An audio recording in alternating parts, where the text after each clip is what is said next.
Hello, good afternoon. Welcome to the CS4HS 2016 Application Hangout on Air. I'm Karen Parker. I'm the Program Manager at Google for the CS4HS program, and I have a special guest here with me today, Sepi Hejazi Moghadam. Moghadam. It's a I've been mouthful. practicing that, and I still got it wrong. No worries. Anyways, I'm excited to have Sepi here with us today. He's going to tell us a little bit about the research that Google has been doing over the last year or so, couple years, on CS education. We're also going to spend some time talking about the application process for the CS4HS program in 2016, and specifically, what are some of the key components that we're looking for in applications this year. We are excited to have launched the 2016 application process, and we're looking forward to really helping you build out the best application possible. So I'm going to start off by touching on a few of the key things that we're looking for in applications this year. And I should start by telling you that this conversation is going to be geared around applications for the US.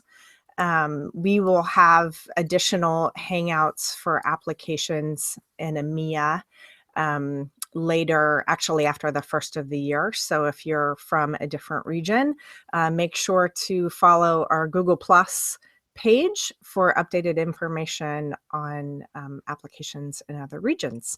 But today our focus is really going to be around US applications. So first and foremost, the content of our PD that we're interested in funding this year will be around the 7 big ideas that are a part of the AP Computer Science Principles curriculum framework. And as many of you probably know, the new AP course is being launched in the US in the 2016 school year, with the first AP test being taken in the spring of 2017.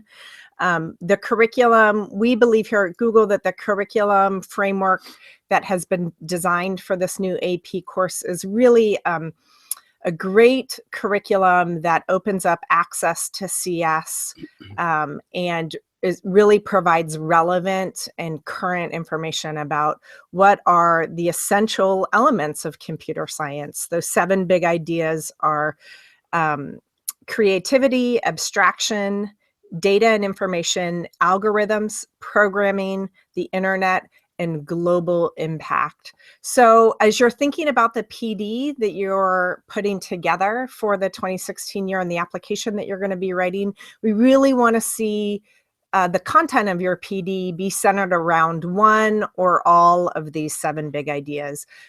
Whether you're trying to target a teacher audience that is going to be getting prepared to teach the new AP Computer Science Principles course, or whether you're looking at trying to reach an audience of teachers that maybe they're at the middle school level, or maybe they're really addressing a student population that is just really starting to get their toes wet in computer science. We believe that addressing one or all of these 7 big ideas is appropriate for that whole span of teachers. So take a look. There's a link at the bottom of this slide here to the College Board's website that gives more information on all of these big ideas. We encourage you to take a look at those. The other element to the proposals for this year, which we introduced last year, and we're getting great reports and great feedback from the CS4HS workshops that have been funded this year that have really focused on year-round plans for community of practice. We're going to continue to look for strong plans for a year-round year-round plan for a community of practice. And I just want to touch on what we believe are the 3 important elements of a community of practice. One is the environment. The other is the focus of the community of practice, and the third one is the engagement of the community of practice. And really, when we talk about environment, we're talking about developing a community of practice where the purpose and the goals of the COP are grown from among the participants, and there's mentor teachers that are involved who are really setting the precedent for thoughtful sharing and reflection and feedback and coaching of teachers within the community of practice. And that there's a proactive plan and efforts made to eliminate the lurkers, the people that aren't really contributing to the community of practice and building up and moving the community of teachers forward and achieving their goals of understanding and improving their teaching. Second that I mentioned is focus. The focus, we're really interested in a results-oriented thinking that's really about continuous improvement and really helping teachers get to a place where they're thinking about their teaching in terms of what is going to improve student learning. And we want the focus of the COP obviously to be around those 7 big ideas and the content of the PD that you're putting together, and that there's really an effort around reflections about practice and adoption of innovative practices around teaching computer science. And then the third element is engagement, where we really want teachers to be experiencing and observing each other teaching and learning from one another. We believe from the research that we've read and what we know about successful communities of practice that teachers that are working together to deepen their learning and overcome obstacles in teaching, that's where the engagement happens. Teachers stay connected to each other. They stay connected and engaged in the content of the new curriculum that they're trying to learn and teach. So that's a little bit about the communities of practice. And then finally, I want to touch on partnerships. We understand from the 2012 ChemZ study that was done with the outlier group out of the University of Chicago, the CS landscape study. I think a lot of you are familiar with it. Their recommendations are really that PD is university and school co-developed, that there's a partnership between the PD practitioners and the teachers or the school district where the PD is actually happening and being implemented.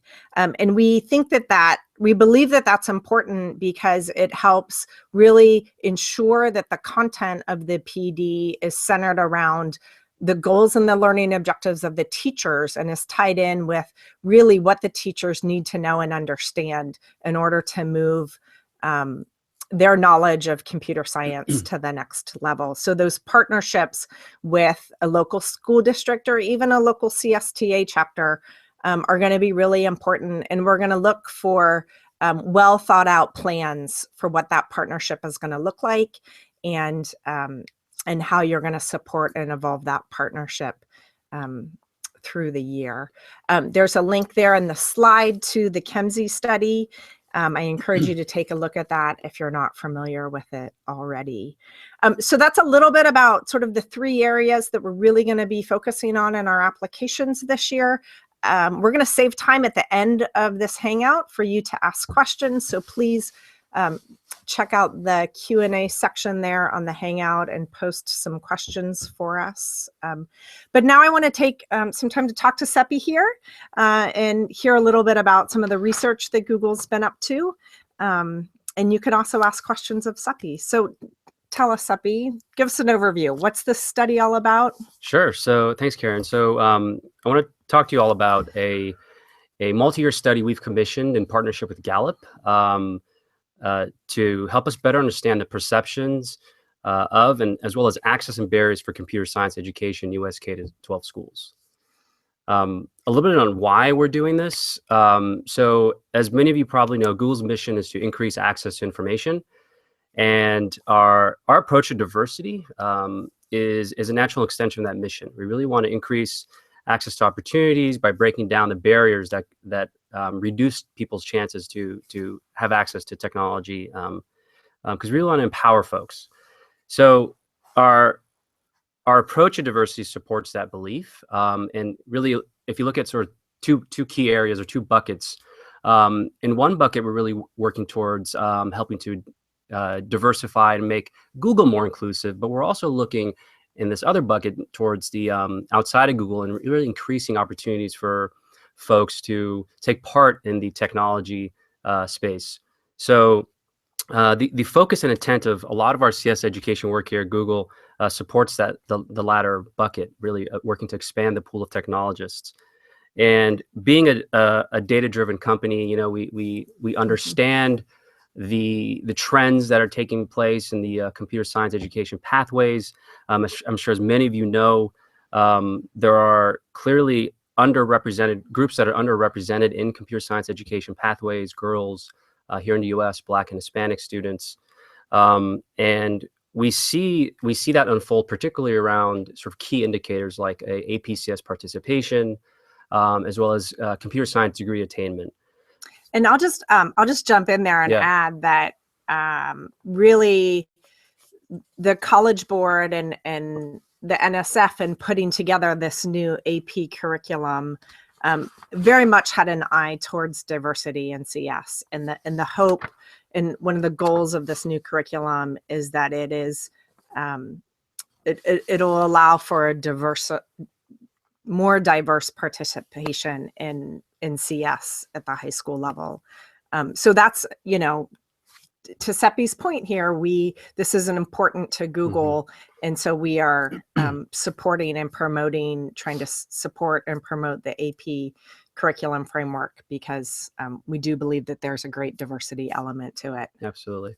So given that sort of nature and the trends we're seeing in particularly the educational attainment around CS education for many particular groups, we really want to understand why that's happening and get a better perspective from the users.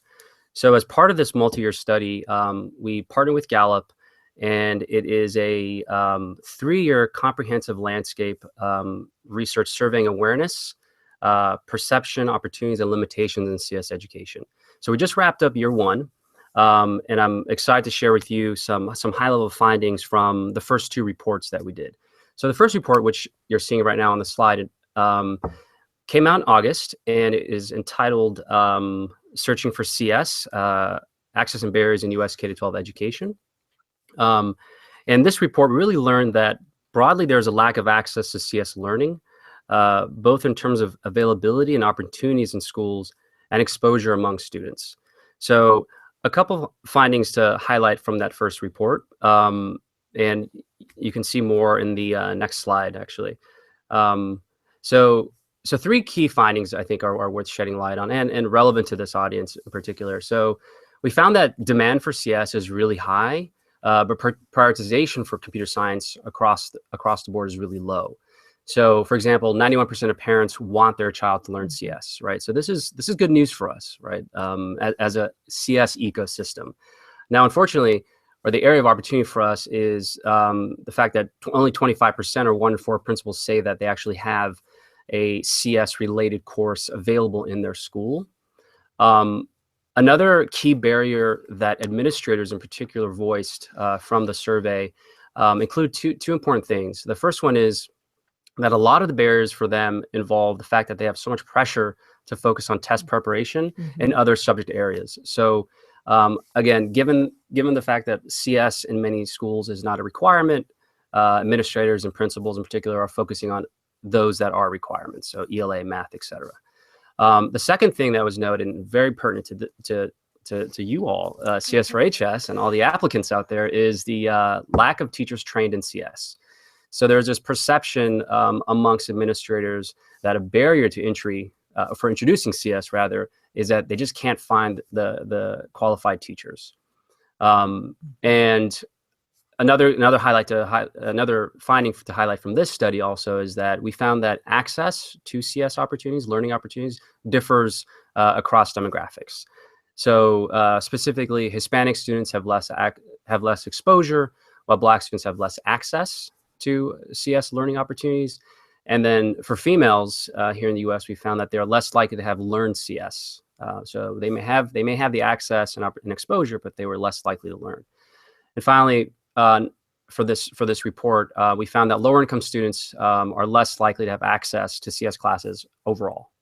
So those are a few findings from that first report. This is, this is great. I read this stuff. I love, Google's a data-driven company.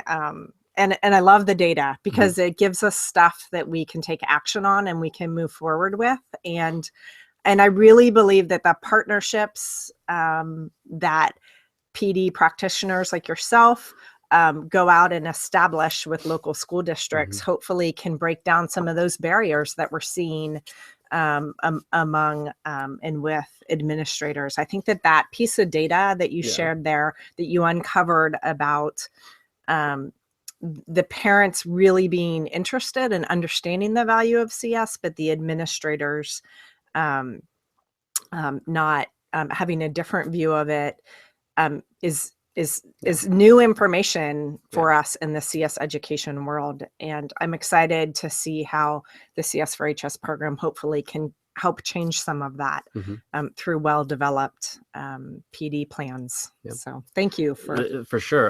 And before I dive into the second report, if it's all right, I actually realized I didn't quite describe who we surveyed. Yes. So I kind of glossed over that. But really quickly, it's a nationwide study, and we surveyed students, parents, teachers, principals, and administrators. So 5 key groups in the education ecosystem.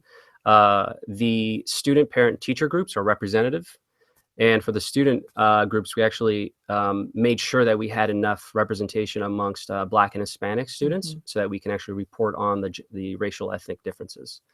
So just want to highlight that. And that's exciting too, because I don't think, from my understanding, much research has been done on administrators or parents' understandings and perceptions of CS. So, not at this scale. We haven't seen. We had 16,000 respondents, so incredibly valuable. Thank you. Really exciting. Yeah, sure.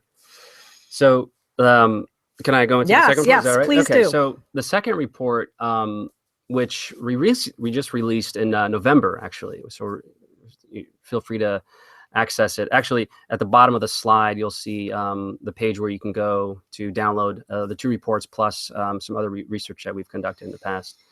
So the second report is entitled Images of CS, or Computer Science, Perceptions Among Students, Parents, and Educators in the U.S. So this study was slightly different, or this report was slightly different, in that we really want to understand people's perceptions and knowledge about computer science education. So some highlights from that study, from that report, include that overall, this is kind of the good news, is that parents and teachers of lower income students in particular view CS as critical. So this actually was really surprising, and good news for us, because it kind of tells us that, like, from a marketing perspective, if you will, like, people are understanding the value of CS and are curious about it. So specifically, more than 90% of students and parents have a positive image of CS jobs. And some of the questions involved, do you think a career in CS leads to having social impact, leads to a well-paying job, etc. The other point on that is teachers at schools with more students eligible for free or reduced lunch are more likely to value CS. This is particularly unique in that we can't necessarily explain why that's the case, but it was fascinating to find that that was more common for teachers in more high need schools. Now, one area for all of us to work on is the second key finding, which is more clarity is needed to distinguish computer science skills from computer literacy. Right? Still working at that. Exactly. We're still working at that. So that was we all kind of anecdotally probably know that that's the case, and in fact we deal with it ourselves all the time. Like, how do you really define CS?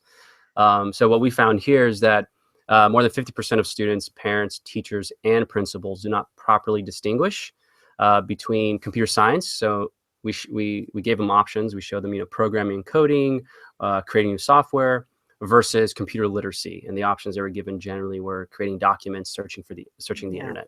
So still a lot for us to do around making sure that people understand the differences. And that was the case across the group. And finally, a really important piece, I think, relevant to a lot of components of PD as well, is perceptions. People's perceptions reflect stereotypes, and confidence to learn CS is low. And when we talk about from a diversity standpoint, we found that students and parents perceive few portrayals of female, Hispanic, or Black computer scientists on TV or in movies, Now, there may not be a whole lot from a media standpoint that CS4HS applicants can do, but we are working a lot with media to sort of expand. Google is, exactly. Google is working a lot to expand media's portrayals. But where CS4HS, I think, could play a major role is the confidence piece. So those same students or same groups who felt that they didn't see themselves portrayed in CS in media also said that they were less confident overall to learn CS. So that's kind of our challenge, I think. So the key here is, you know, if students in particular can't see it, they can't be it. So it's really about us helping to increase and elevate that confidence. So so those are the two reports. Definitely check them out, g.co/CS edu research. I can talk a little bit about sort of the recommendations that we've combined, or you want to? Let's see if we have any questions. Sure. No questions yet. So we do have the Q&A set up on the Hangout. So if you have questions about anything, the studies or the CS4HS application process, please feel free to enter them in and we will address them. So give me your summary. What does this boil down to? The summary boils down to the following. I don't know if we can get the slide up. Is it up? Okay. I don't see it, but I'll read them out. So because these two reports in themselves have their own unique set of recommendations, here they are. So the two reports that were launched that we just talked about represent sort of year one, the close of year one of our multi-year study. And by the way, it's a 3-year study. So we combined the findings or recommendations for the two, and that's what I'm sharing with you today. So the first recommendation is really about broadening access to computer technology by creating and offering those alternative and variety of paths, both in and outside of school, while also leveraging the various types of technology for learning CS, you know, unplugged versus plugged. The second recommendation is really making computer science accessible and engaging for all students, teachers, and subjects, and really making sure we stay aware of our biases. And that's very much related to some of the perceptions pieces that we talked about earlier. The third recommendation is really targeting the teachers and providing them with resources for learning about and teaching CS, while also collaborating locally and statewide on sort of the infrastructure pieces and making sure that CS is available for all. And I think the teacher piece is obviously really relevant to this group, making sure that teachers can sort of break down the fear and barriers that they might have, right? Yeah. And showing them how you can integrate CS into traditional classes or other subject areas.